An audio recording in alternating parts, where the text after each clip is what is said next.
votre patiente a bénéficié d'une sérologie CMV qui montre des IgG positives et des IgM positives. Qu'est-ce que cela signifie ? Eh bien, le plus probable, c'est que ces IgM positives soient dues à une stimulation non spécifique du système immunitaire, c'est-à-dire qu'un autre agent infectieux, une bactérie, un virus, un parasite, stimule le système immunitaire de votre patiente et occasionne la réapparition de ces IgM.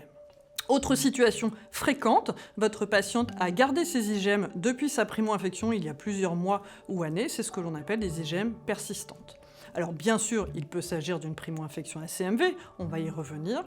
Et enfin, s'il y a des signes cliniques associés de type asthénie, angine ou un syndrome mononucléosique, sachez qu'il peut y avoir des IgM CMV qui croisent avec les IgM EBV et une sérologie EBV peut être prescrite dans son contexte. Comment s'assurer que ces IgM sont dus à une primo-infection à CMV ? Eh bien, la première chose à faire est de prescrire l'avidité sur le sérum qui est déjà à la disposition du laboratoire. Il n'est pas nécessaire de reprélever la patiente dans un premier temps. Cet examen est remboursé par l'assurance maladie.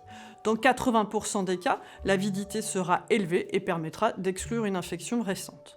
Dans 20% des cas, l'avidité sera faible ou intermédiaire et dans cette situation, il sera peut-être utile de reprélever la patiente, de refaire une sérologie dans quelques semaines pour préciser la datation de cette infection.